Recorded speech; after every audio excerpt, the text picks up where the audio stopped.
Hello दोस्तों, नमस्कार। स्वागत है आप सभी का हमारे यूट्यूब चैनल में। तो दोस्तों, आज की इस वीडियो में ऊष्मा और गति चैप्टर का दूसरा पार्ट लेकर आया हूं। तो चलिए वीडियो को शुरू करें। तो दोस्तों, आज का पहला प्रश्न है, इनमें से कौन विद्युत का काफ़ी अच्छा चालक है। तो दोस्तों, इसका राइट आंसर होगा ग्रेफाइट। तो इसका राइट आंसर सी हो जाएगा। नेक्स्ट प्रश्न कर लेते हैं, वस्तु को गर्म करने पर उसका अणुओं की चाल बढ़ जाएगी। तो दोस्तों, इसका राइट आंसर होगा ए। चलते हैं नेक्स्ट प्रश्न की ओर। किसी वस्तु का ताप किसका सूचक है। तो उसके अणुओं की औसत गतिज ऊर्जा का सूचक है। तो इसका राइट आंसर हो जाएगा डी। नेक्स्ट प्रश्न कर लेते हैं, किसी वस्तु के ताप में वृद्धि का अर्थ है कि वस्तु उसमें ऊर्जा बढ़ गई है। तो इसका राइट आंसर हो जाएगा डी। नेक्स्ट प्रश्न की ओर चलते हैं। दोस्तों, प्रश्न है, किस वैज्ञानिक ने सर्वप्रथम बर्फ को दो टुकड़ों को आपस में घिसकर पिघला दिया था। तो इसका नाम है डेवी, जो बर्फ को सर्वप्रथम दो टुकड़ों को आपस में घिसकर पिघला दिया था। इसका राइट आंसर सी हो जाएगा।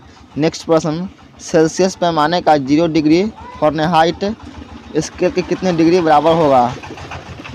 तो इसका राइट आंसर होगा बी, 32 डिग्री। चलते हैं नेक्स्ट प्रश्न की ओर। लोहा, तांबा, एल्युमिनियम तथा पीतल में किसका रेखीय प्रसार गुणांक उच्च होता है। तो एल्युमिनियम का। तो इसका राइट आंसर बी होगा। नेक्स्ट प्रश्न, ताप में वृद्धि से प्रत्यास्थ मापों का मान घटते हैं। तो इसका राइट आंसर ए होगा। चलते हैं नेक्स्ट प्रश्न की ओर।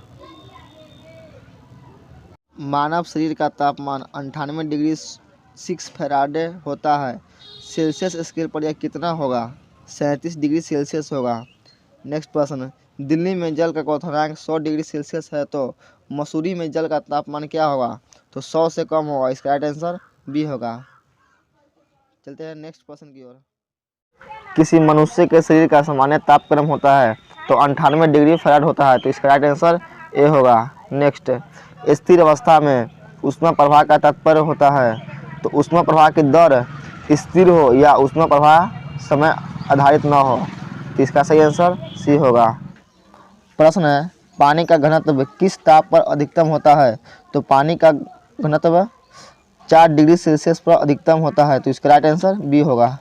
नेक्स्ट, जब बर्फ़ को 0 डिग्री सेल्सियस से 10 डिग्री सेल्सियस तक गर्म किया जाता है तो जल का आयतन पहले कम होता है और फिर उसके बाद बढ़ता है। तो इसका सही आंसर डी होगा। चलते हैं नेक्स्ट प्रश्न की ओर।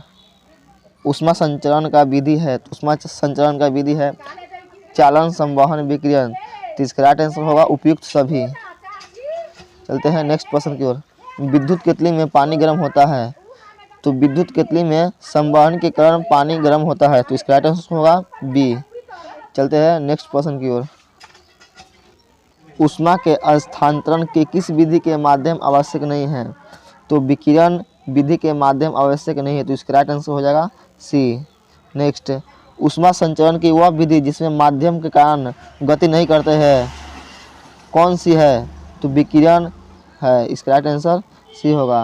नेक्स्ट, निम्न में से कौन सी राशि मूल राशि नहीं है।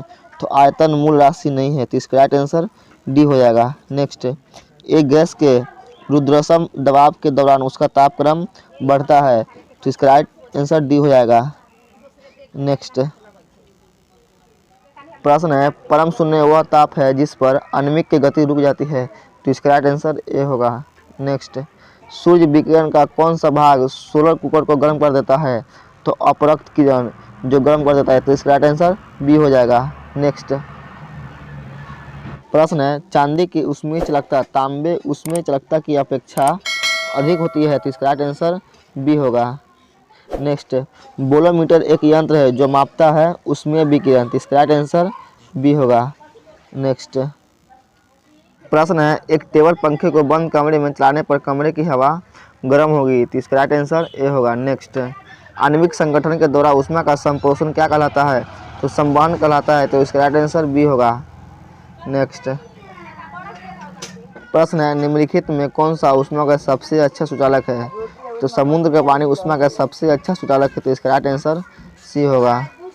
नेक्स्ट, विकिरण द्वारा ऊष्मा का स्थानांतरण मुख्य रूप से निर्भर रहता है। तो इसमें सभी आंसर है, तो इसका राइट आंसर हो जाएगा डी, उपयुक्त सभी। नेक्स्ट प्रश्न है, ऊनी कपड़ों सूती वस्त्रों की अपेक्षा गर्म होते हैं क्योंकि वे ताप के अच्छे शोधक होते हैं, तो इसका राइट आंसर डी हो जाएगा। नेक्स्ट, निम्नलिखित में से किसके द्वारा अधिक उबालक पैदा होता है, तो भाप के कारण अधिक उबालक पैदा होता है, तो इसका राइट आंसर बी होगा। नेक्स्ट, अच्छे उत्सर्ज अच्छे अपशोधक होते हैं, यह नियम किरचॉफ के नियम पर लागू है, तो इसका राइट आंसर ए होगा। नेक्स्ट, न्यूटन का शीतलन नियम लागू होता है जब ताप में अंतर बहुत ज़्यादा न हो, तो इसका राइट आंसर ये रहेगा। नेक्स्ट प्रश्न है, थर्मस फ्लक्स के आविष्कार है, तो थर्मस फ्लक्स के आविष्कार डिवार्ड है, तो इसका राइट आंसर ए होगा। नेक्स्ट, थर्मस फ्लक्स के ऊष्मा का क्षय रोका जा सकता है, तो चालन संवहन व विकिरण से रोका जा सकता है, तो इसका राइट आंसर डी होगा। नेक्स्ट, निमनतापी इंजनों का अनुप्रयोग होता है, तो इसका राइट आंसर होगा सी, रॉकेट प्रौद्योगिकी में, तो इसका राइट आंसर सी के साथ सही रहेगा। नेक्स्ट प्रश्न है, ऊर्ध्वपातन पदार्थ है, तो ऊर्ध्वपातन पदार्थ इनमें से सभी आंसर सही है, तो इसका राइट आंसर डी होगा, उपयुक्त सभी। नेक्स्ट प्रश्न है, जिस ताप पर कोई ठोस पदार्थ ऊष्मा पदार्थ के द्रव में परिवर्तित होता है तो कहलाता है गलनांक, तो इसका राइट आंसर बी होगा। नेक्स्ट, जिस ताप पर कोई द्रव ऊष्मा पाकर वाष्प में बदलता है कहलाता है क्वथनांक, इसका राइट आंसर सी होगा। नेक्स्ट प्रश्न है, मिश्र धातु के गलनांक उनके अवधि धातु की अपेक्षा निम्न होते हैं, तो इसका राइट आंसर ए होगा। नेक्स्ट, निम्नलिखित में से कौन सा ऊष्मा का यूनिट है, तो जूल ऊष्मा का यूनिट है, तो इसका राइट आंसर ए होगा। नेक्स्ट प्रश्न है, बर्फ का गलनांक बिंदु है, तो बर्फ का गलनांक बिंदु है 273 केल्विन, तो इसका राइट आंसर ए होगा। नेक्स्ट, पानी का क्वथनांक है, तो पानी का क्वथनांक है 212 डिग्री फ़ारेनहाइट, तो इसका राइट आंसर बी होगा। नेक्स्ट प्रश्न है, पानी का क्वथनांक बिंदु केल्विन पैमाने में क्या होगा, तो 373 केल्विन होगा, इसका राइट आंसर सी होगा। इनमें से कौन ऊष्मा का मात्रक नहीं है, तो डिग्री सेल्सियस ऊष्मा का मात्रक नहीं है, तो इसका राइट आंसर डी होगा। नेक्स्ट प्रश्न है, ताप का ऐसा ही मात्रक है, तो ताप का ऐसा ही मात्रक केल्विन है, तो इसका राइट आंसर ए होगा। नेक्स्ट, मिट्टी के बने घड़े में भरा जल ठंडा हो जाता है क्योंकि घड़े के छिद्रों से जल बाहर आकर वाष्पित होता है, तो इसका राइट आंसर सी होगा।